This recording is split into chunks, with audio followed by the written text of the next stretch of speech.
I want to dig into the cloud. It's been kind of cloud week for us between AWS and other things. And between the innovation around Kubernetes and these aggressive moves in hybrid cloud, it seems a big theme this year is flexibility. Hybrid for you guys, I believe, is more than 10% of revenue now, growing at 35%. What advantage do you see in kind of having been telling the hybrid story earlier than a lot of these other names? Yeah, and clearly, we've been on the same position that there will be a hybrid future. There's just workloads, whether it's latency driven, whether it's cost driven, governance, that are going to remain on premise. And the right answer for customers, not just as in the near term, but the long term, is hybrid cloud, bringing the best of private and public together in a seamless environment. And as we've been on that journey for a number of years, our technologies are well positioned. We have over 4,000 cloud partners. We expanded our partnership with IBM at our recent VMworld Barcelona.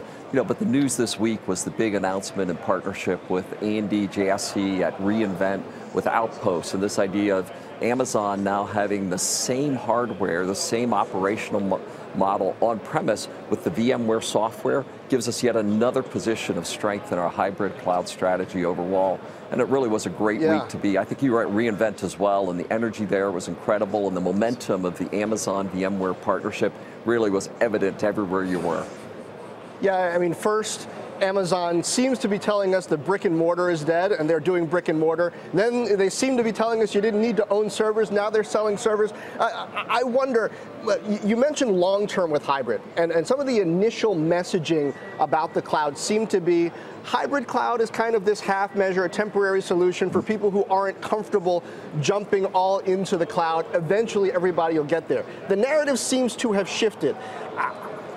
Hybrid is growing really fast for you guys now, but I wonder, how long do you think that extends? Do you think hybrid becomes a permanent part of the cloud story and can grow as long as cloud in general grows?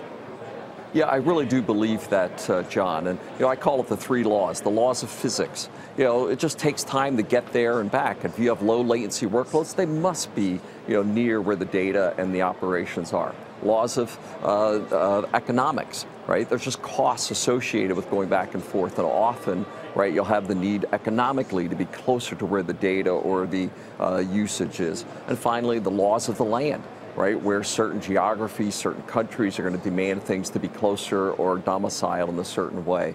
And with new areas like edge and IoT, which are going to bring rafts of new data that are closer to the edge, we see this idea of a hybrid world being a long-term, I mean decades into the future. And that's why we've said it's not a way station to the future, it is the future. And as now you've seen major announcements by essentially every one of the cloud partners, and now many of them being our partners, and with VMware and Amazon taking this very strong position this week with their Outposts announcement, I think everybody is now seeing that's right. It isn't Studi-botted right to the public cloud. It's a hybrid world into the future, and VMware is uniquely positioned in the industry now to enable that for our customers at scale. And as you said, our business results this week have clearly demonstrated that.